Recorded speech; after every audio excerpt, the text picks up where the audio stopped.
মধ্যপ্রাচ্যে আবারও বাড়ছে যুদ্ধের উত্তাপ। ইরান যুক্তরাষ্ট্র উত্তেজনার প্রভাব এবার ছড়িয়ে পড়েছে ইয়েমেন ও সৌদি আরবকে ঘিরেও। আন্তর্জাতিক সংবাদ মাধ্যমের প্রতিবেদনে বলা হচ্ছে, দীর্ঘদিন যুদ্ধবিরতির পর ইয়েমেনে নতুন করে সামরিক তৎপরতা বেড়েছে। লোহিত সাগর থেকে সৌদি আরব সীমান্ত পর্যন্ত বিভিন্ন এলাকায় সেনা, সাঁজোয়া যান এবং ভারী অস্ত্র মোতায়েনের খবর সামনে আসছে। বিশ্লেষকদের মতে এটি নতুন সংঘাতের ইঙ্গিত হতে পারে। রয়টার্স সহ একাধিক আন্তর্জাতিক সূত্রের তথ্য অনুযায়ী ২০২২ সালের যুদ্ধবিরতির পর এত বড় সামরিক প্রস্তুতি খুব কমই দেখা গেছে। কূটনীতিকদের আশঙ্কা, আলোচনার মাধ্যমে সংকট সমাধানের সম্ভাবনা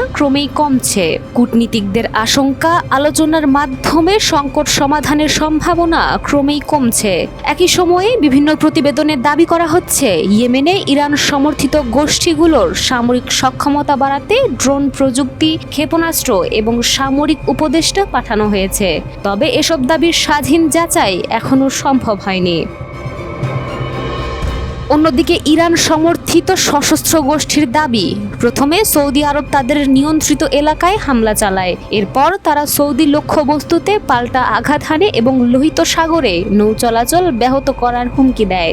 পাশাপাশি সৌদি আরবও ইয়েমেনকে ঘিরে নিরাপত্তা ব্যবস্থা আরও জোরদার করেছে বলে বিভিন্ন প্রতিবেদনে উল্লেখ করা হয়েছে।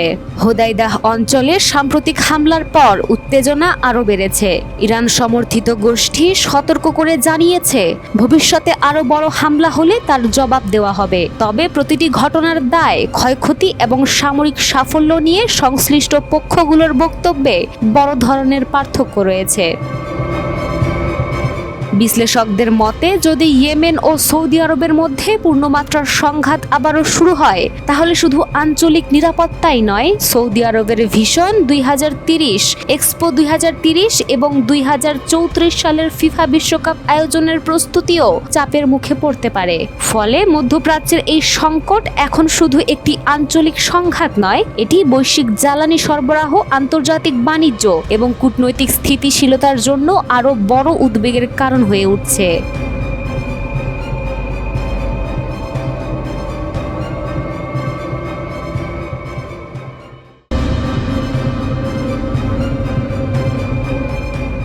মধ্যপ্রাচ্যের উত্তপ্ত পরিস্থিতির মধ্যে এবার আরও কঠোর অবস্থানের ইঙ্গিত দিল তেহরান। ইরানের সশস্ত্র বাহিনীর মুখপাত্র ব্রিগেডিয়ার জেনারেল আবুল ফজল শেখরাচির বক্তব্য ঘিরে নতুন করে শুরু হয়েছে আন্তর্জাতিক আলোচনা। তার দাবি, পশ্চিম এশিয়ায় যুক্তরাষ্ট্রের দীর্ঘদিনের প্রভাব আগের মতো কার্যকর নেই এবং ইরান এখন যে কোনো সামরিক চাপ মোকাবেলায় প্রস্তুত। ইরানি কর্মকর্তাদের ভাষ্যমতে, হরমুজ প্রণালীকে ঘিরে তাদের অবস্থান অপরিবর্তিত থাকবে।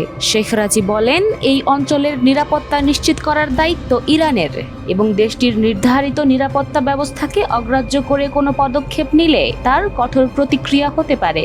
একই সঙ্গে তিনি সতর্ক করেন, ইরানের ভেতরে কোনো হামলা হলে সংশ্লিষ্ট পক্ষের আঞ্চলিক স্বার্থ পাল্টা লক্ষ্যবস্তু হতে পারে।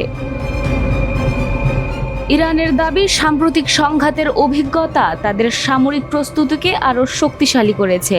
শেখারচির বক্তব্য অনুযায়ী, দেশটির প্রতিরক্ষা সক্ষমতা আগের তুলনায় বৃদ্ধি পেয়েছে এবং দীর্ঘমেয়াদী সংঘাত মোকাবেলার মতো পর্যাপ্ত সামরিক সরঞ্জাম ও প্রস্তুতিও তাদের রয়েছে। এসব দাবির স্বাধীন আন্তর্জাতিক যাচাই প্রকাশ্যে পাওয়া যায়নি।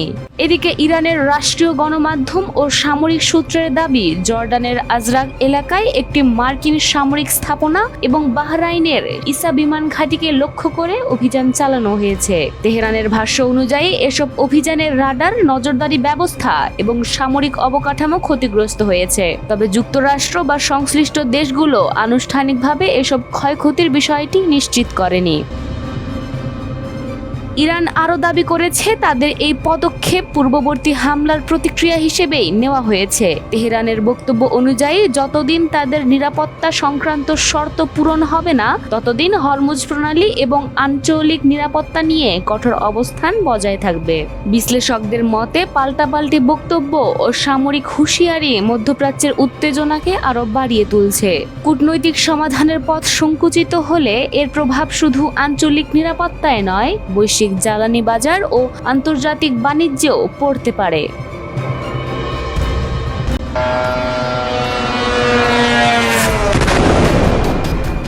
মধ্যপ্রাচ্যের আকাশে আবারও উত্তেজনার আগুন। গভীর রাতে বিস্ফোরণের শব্দে কেঁপে ওঠে কাতারের রাজধানী দোহা। ইরানের দাবি তাদের ক্ষেপণাস্ত্র হামলার লক্ষ্য ছিল কাতারে অবস্থিত যুক্তরাষ্ট্রের একটি গুরুত্বপূর্ণ সামরিক স্থাপনা। হামলার পর পুরো অঞ্চলে নিরাপত্তা নিয়ে নতুন উদ্বেগ ছড়িয়ে পড়েছে। আন্তর্জাতিক বিভিন্ন সংবাদ মাধ্যম ও সামাজিক যোগাযোগ মাধ্যমে প্রকাশিত ভিডিওতে রাতের আকাশে ক্ষেপণাস্ত্র ও আকাশ প্রতিরক্ষা ব্যবস্থার সক্রিয়তা দেখা গেছে। কয়েকটি প্রতিবেদনে বলা হয়েছে, হামলার ঘটনায় আল উদেইদ বিমান ঘাঁটির কিছু স্থাপনা ক্ষতিগ্রস্ত হতে পারে, তবে এসব দাবির পূর্ণাঙ্গ ও স্বাধীন যাচাই এখনও প্রকাশিত হয়নি। আল উদেইদ বিমান ঘাঁটিকে মধ্যপ্রাচ্যের যুক্তরাষ্ট্রের অন্যতম গুরুত্বপূর্ণ সামরিক ঘাঁটি হিসেবে বিবেচনা করা হয়। এখান থেকেই মার্কিন সেন্ট্রাল কমান্ডের বিভিন্ন আঞ্চলিক কার্যক্রম পরিচালিত হয়। সামরিক বিশ্লেষকদের মতে এই ঘাঁটিকে লক্ষ্য করে যে কোনো হামলার দাবি আঞ্চলিক নিরাপত্তা পরিস্থিতিকে আরও সংবেদনশীল করে তোলে। হামলার পর কাতারের বিভিন্ন এলাকায় সতর্কতা জারি করা হয়। স্থানীয় কর্তৃপক্ষ বাসিন্দাদের নিরাপদ স্থানে থাকার এবং সরকারি নির্দেশনা অনুসরণ করার আহ্বান জানায়। একই সময়ে সম্ভাব্য ক্ষয়ক্ষতি মূল্যায়নের কাজও শুরু হয়েছে বলে বিভিন্ন প্রতিবেদনে উল্লেখ করা হয়েছে। এদিকে ইরানি কর্মকর্তারা দাবি করছেন, সাম্প্রতিক সামরিক অভিযানের মাধ্যমে তারা তাদের ক্ষেপণাস্ত্র সক্ষমতার বার্তা দিয়েছে। অন্যদিকে যুক্তরাষ্ট্র ও মিত্রদের পক্ষ থেকে পরিস্থিতি নিবিড়ভাবে পর্যবেক্ষণের কথা জানানো হয়েছে। উভয় পক্ষের পাল্টাপাল্টি বক্তব্যে মধ্যপ্রাচ্যের উত্তেজনা আরও বেড়েছে বলে মনে করছেন পর্যবেক্ষকরা। এদিকে সাবেক মার্কিন গোয়েন্দা কর্মকর্তা স্কট রিটার সাম্প্রতিক পরিস্থিতি নিয়ে নিজের মূল্যায়নে বলেছেন, বর্তমান সংঘাতের গতি প্রকৃতি নতুন কৌশলগত বাস্তবতা তৈরি করেছে। তবে তার এই মন্তব্য ব্যক্তিগত বিশ্লেষণ, এটি কোনো সরকারি অবস্থান নয়। মধ্যপ্রাচ্যের এই সংকট কোন দিকে মোড় নেবে তা এখনো অনিশ্চিত। তবে একটি বিষয় স্পষ্ট, প্রতিটি নতুন হামলা শুধু সামরিক উত্তেজনাই নয়, আঞ্চলিক স্থিতিশীলতা এবং বৈশ্বিক নিরাপত্তা নিয়েও নতুন উদ্বেগ তৈরি করছে।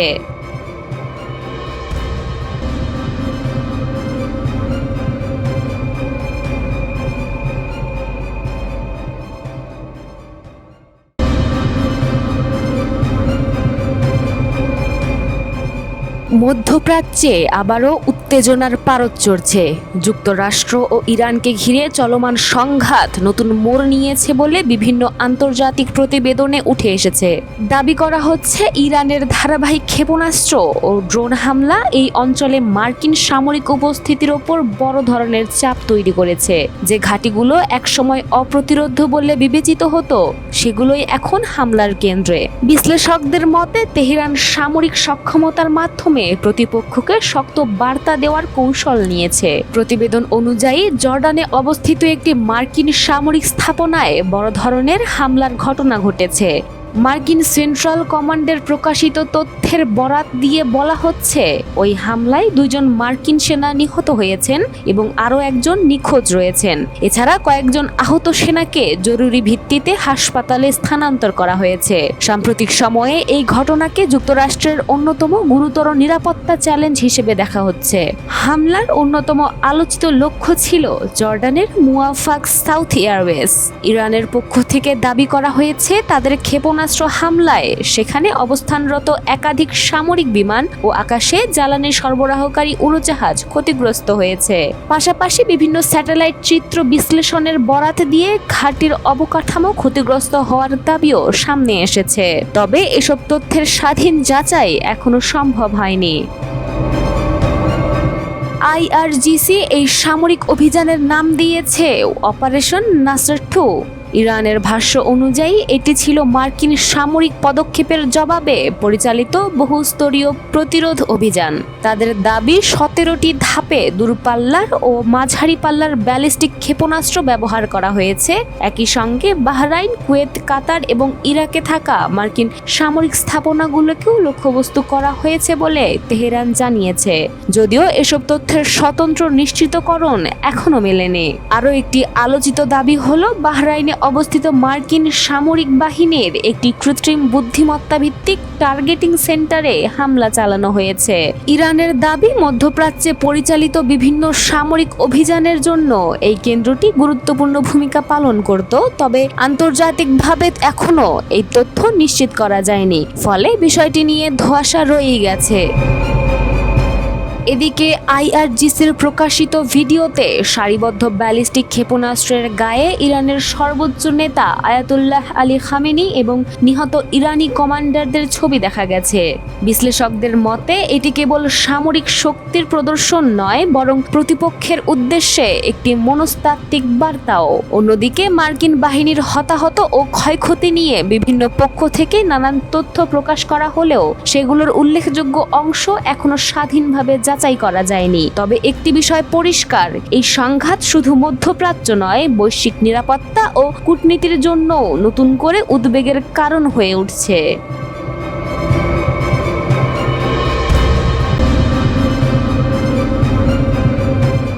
ইন্দো প্যাসিফিক অঞ্চলে আবারও বাড়ছে সামরিক উত্তেজনা। বিভিন্ন প্রতিবেদনে বলা হচ্ছে, তাইওয়ানকে ঘিরে চলমান মহড়ার মধ্যেই চীনের সবচেয়ে আধুনিক বিমানবাহী রণতরী ফুজিয়ান তাইওয়ান প্রণালী অতিক্রম করেছে। বিশ্লেষকদের মতে এই পদক্ষেপ শুধু একটি নৌ চলাচল নয়, বরং বেইজিংয়ের কৌশলগত বার্তা বহন করছে এটি। তাইওয়ানের প্রতিরক্ষা মন্ত্রণালয়ের তথ্য অনুযায়ী চীনের এই বিমানবাহী রণতরী প্রণালী অতিক্রম করে পরে হাইনান দ্বীপের নৌঘাঁটিতে ফিরে যায়। গত কয়েক মাসের মধ্যে এটি ছিল ফুজিয়ানের অন্যতম গুরুত্বপূর্ণ অভিযান। ঘটনাটি এমন সময় ঘটেছে যখন তাইওয়ান 5 দিন ব্যাপী একটি সামরিক প্রস্তুতি মহড়া চালাচ্ছিল। এই মহড়ার লক্ষ্য ছিল সম্ভাব্য আকস্মিক হামলার ক্ষেত্রে কত দ্রুত প্রতিরক্ষা ব্যবস্থা সক্রিয় করা যায় সেই সক্ষমতা যাচাই করা। অন্যদিকে বেইজিং বরাবরের মতোই এই মহড়ার সমালোচনা করছে। আলোচনার কেন্দ্রে থাকা ফুজিয়ান চীনের নিজস্ব প্রযুক্তিতে নির্মিত প্রথম সুপার ক্যারিয়ার। এতে রয়েছে অত্যাধুনিক ইলেকট্রোম্যাগনেটিক এয়ারক্রাফট লঞ্চ সিস্টেম, যার মাধ্যমে ভারী যুদ্ধবিমান, উন্নত ড্রোন এবং আরও সক্ষম যুদ্ধবিমান দ্রুত উৎক্ষেপণ করা সম্ভব। সামরিক বিশ্লেষকদের মতে তাইওয়ান প্রণালীতে এই উপস্থিতির মাধ্যমে বেইজিং আবারও জানিয়ে দিতে চাইছে যে তাইওয়ান ইস্যুতে তারা তাদের অবস্থান থেকে সরে আসছে না। একই সঙ্গে ইন্দো প্যাসিফিক অঞ্চলে যুক্তরাষ্ট্র ও তার মিত্রদের ক্রমবর্ধমান উপস্থিতির মধ্যেও নিজেদের সামরিক সক্ষমতা প্রদর্শনের চেষ্টা করছে চীন। এখন প্রশ্ন একটাই, এই শক্তি প্রদর্শন কি কেবল নিয়মিত সামরিক তৎপরতা, নাকি এটি ভবিষ্যতের আরও বড় কৌশলগত উত্তেজনার পূর্বাভাস? সেই উত্তরই এখন খুঁজছে আন্তর্জাতিক মহল।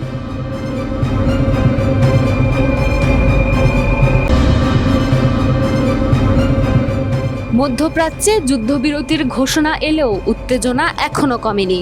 বিভিন্ন প্রতিবেদনে দাবি করা হচ্ছে, যুক্তরাষ্ট্র ও ইরানের মধ্যে সাম্প্রতিক সমঝোতার পরও দুই পক্ষের পাল্টাপাল্টি কঠোর বক্তব্য পরিস্থিতিকে আবারও অনিশ্চয়তার দিকে ঠেলে দিচ্ছে। মার্কিন প্রেসিডেন্ট ডোনাল্ড ট্রাম্প সতর্ক করে বলেছেন, যুদ্ধবিরতি লঙ্ঘিত হলে যুক্তরাষ্ট্র কঠোর জবাব দেবে। অন্যদিকে ইরানের পক্ষ থেকেও নিজেদের নিরাপত্তা ও আঞ্চলিক স্বার্থ রক্ষার অবস্থান পুনর্ব্যক্ত করা হয়েছে। ফলে কূটনৈতিক আলোচনার পাশাপাশি সামরিক উত্তেজনাও পুরোপুরি থামেনি। বিশ্লেষকদের মতে এই টানাপোড়েনের কেন্দ্রবিন্দুতে রয়েছে হরমুজ প্রণালী। বিশ্বের অন্যতম গুরুত্বপূর্ণ জ্বালানি পরিবহন রুট হওয়ায় এই জলপথকে ঘিরে যে কোনো উত্তেজনাই আন্তর্জাতিক তেল বাজার ও বৈশ্বিক অর্থনীতিতে বড় প্রভাব ফেলতে পারে। এদিকে মার্কিন পররাষ্ট্রমন্ত্রীর সাম্প্রতিক উপসাগরীয় সফর এবং আঞ্চলিক নিরাপত্তা নিয়ে নতুন কূটনৈতিক তৎপরতাও আলোচনা রয়েছে। পর্যবেক্ষকদের মতে একদিকে মুক্ত নৌ চলাচলের প্রশ্ন, অন্যদিকে ইরানের নিরাপত্তা ও কৌশলগত অবস্থান, এই দুই বিষয়ই এখন আলোচনার মূল কেন্দ্র। আন্তর্জাতিক সম্পর্ক বিশ্লেষকদের একটি বড় অংশ মনে করছেন উভয় পক্ষই সরাসরি পূর্ণাঙ্গ সংঘাত এড়াতে চাইছে, কারণ দীর্ঘমেয়াদী যুদ্ধ যেমন অর্থনৈতিক ব্যয়বহুল, তেমনি এটি পুরো অঞ্চলের স্থিতিশীলতাকেও ঝুঁকির মুখে ফেলতে পারে। তবে পারমাণবিক কর্মসূচি, নিষেধাজ্ঞা এবং আঞ্চলিক প্রভাব বিস্তার নিয়ে মতপার্থক্য এখনো বহাল রয়েছে। এদিকে বিভিন্ন প্রতিবেদনে বলা হচ্ছে, কাতারের সম্ভাব্য পরবর্তী বৈঠককে ঘিরে কূটনৈতিক তৎপরতা আবারও অব্যাহত রয়েছে। অনেকের আশা এই আলোচনা উত্তেজনা কমানোর নতুন সুযোগ তৈরি করতে পারে। এখন সবচেয়ে বড় প্রশ্ন, যুদ্ধবিরতির এই নাজুক পরিস্থিতি কি স্থায়ী শান্তির পথে এগোবে, নাকি সামান্য ভুল পদক্ষেপই আবারও নতুন সংঘাতের সূচনা করবে? এর উত্তর এখনো সময়ের হাতেই। তবে একটি বিষয় স্পষ্ট, মধ্যপ্রাচ্যের প্রতিটি কূটনৈতিক সিদ্ধান্ত আগামী দিনের বৈশ্বিক নিরাপত্তা ও জ্বালানি বাজারের উপর গুরুত্বপূর্ণ প্রভাব ফেলতে পারে।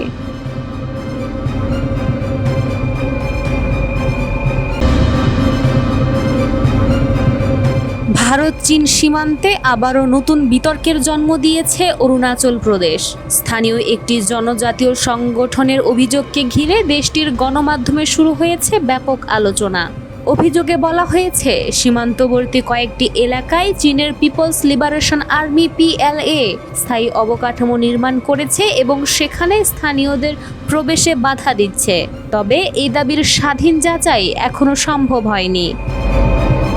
প্রতিবেদন অনুযায়ী অরুণাচল প্রদেশের আপার সুবনসিরি জেলার কিছু বাসিন্দা দাবি করছেন, গত কয়েক বছর ধরে তারা নিজেদের ঐতিহ্যগত চাষাবাদ, পশুচারণ ও শিকার কার্যক্রম চালাতে পারছেন না। তাদের অভিযোগ, সীমান্ত সংলগ্ন এলাকায় চীনা বাহিনীর উপস্থিতি বেড়ে যাওয়ায় এই পরিস্থিতির সৃষ্টি হয়েছে। অন্যদিকে ভারতের সেনাবাহিনী এসব অভিযোগ অস্বীকার করেছে। তাদের বক্তব্য, ভারতীয় ভূখণ্ডে চীনের স্থায়ী ঘাঁটি গড়ে তোলার খবর সঠিক নয় এবং এ ধরনের প্রতিবেদন বিভ্রান্তিকর। মূলত অরুণাচল প্রদেশকে ঘিরে ভারত ও চীনের বিরোধ বহু দশকের। ভারত ম্যাকমোহন লাইনকে কার্যকর সীমান্ত হিসেবে স্বীকৃতি দিলেও বেইজিং তা মানে না। চীনের দাবি, অরুণাচল প্রদেশ তাদের ভাষায় দক্ষিণ তিব্বতের অংশ। অন্যদিকে নয়াদিল্লি স্পষ্টভাবে জানিয়ে আসছে, অরুণাচল ভারতের অবিচ্ছেদ্য ও সার্বভৌম ভূখণ্ড। বিশ্লেষকদের মতে, সীমান্তে অবকাঠামো নির্মাণ, টহল বৃদ্ধি এবং পাল্টাপাল্টি দাবি সব মিলিয়ে এই অঞ্চল এখনও দুই দেশের অন্যতম স্পর্শকাতর বিরোধপূর্ণ এলাকা। ফলে এমন যে কোনো নতুন অভিযোগ সহজেই কূটনৈতিক উত্তেজনা বাড়িয়ে তুলতে পারে। এখন প্রশ্ন একটাই, এটি কি শুধুই সীমান্তবর্তী স্থানীয়দের অভিযোগ, নাকি ভারত চীন সম্পর্কের নতুন একটি বড় সংকটের ইঙ্গিত? সেই উত্তরই এখন খুঁজছে আন্তর্জাতিক মহল।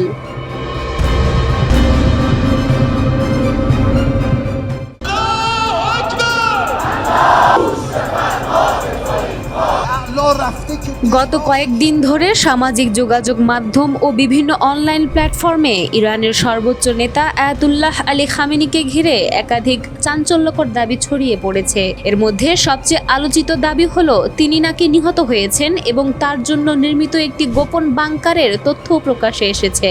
তবে এসব দাবির কোনো নির্ভরযোগ্য বা সরকারি নিশ্চিতকরণ এখনো পাওয়া যায়নি। কিছু প্রতিবেদনে বলা হয়েছে, চলতি বছরের শুরুতে তেহরানে একটি গুরুত্বপূর্ণ স্থাপনাকে লক্ষ্য করে হামলার সময় খামেনি সেখানে উপস্থিত ছিলেন। আবার অন্য কিছু সূত্র এই তথ্য পুরোপুরি অস্বীকার করেছে। ফলে ঘটনাটিকে ঘিরে এখনো রয়েছে ব্যাপক ধোঁয়াশা। এদিকে আলোচনায় এসেছে একটি কথিত ভূগর্ভস্থ নিরাপত্তা বাংকারের বিষয়ও। বিভিন্ন অনলাইন সূত্রের দাবি, বহু বছর ধরে গোপনে নির্মিত এই স্থাপনায় বিস্ফোরণ ও প্রতিরোধী কক্ষ, জরুরি যোগাযোগ ব্যবস্থা এবং একাধিক বিকল্প বের হওয়ার পথ ছিল। তবে এসব তথ্যের সত্যতা স্বাধীনভাবে যাচাই করা যায়নি। বিশ্লেষকদের মতে, যুদ্ধ বা সংঘাতের সময় শীর্ষ নেতাদের নিরাপত্তার জন্য ভূগর্ভস্থ কমান্ড সেন্টার বা সুরক্ষিত বাংকার নির্মাণ নতুন কোনো বিষয় নয়। কিন্তু খামেনিকে ঘিরে প্রচারিত এই নির্দিষ্ট তথ্যগুলো এখনও আনুষ্ঠানিকভাবে নিশ্চিত নয়। আন্তর্জাতিক পর্যবেক্ষকদের মতে, ইরানকে ঘিরে চলমান উত্তেজনার কারণে সত্য তথ্য, গুজব এবং মনস্তাত্ত্বিক প্রচারণা সবকিছুই একসঙ্গে ছড়িয়ে পড়ছে। তাই এমন যে কোনো দাবির ক্ষেত্রে নির্ভরযোগ্য সরকারি বা স্বাধীন সূত্রের নিশ্চিত তথ্যের অপেক্ষা করাই সবচেয়ে গুরুত্বপূর্ণ। এখন প্রশ্ন হলো, এটি কি সত্যি বড় কোনো নিরাপত্তা ফাঁস, নাকি চলমান তথ্যযুদ্ধের আরেকটি অধ্যায়? সেই উত্তর এখনো স্পষ্ট নয়।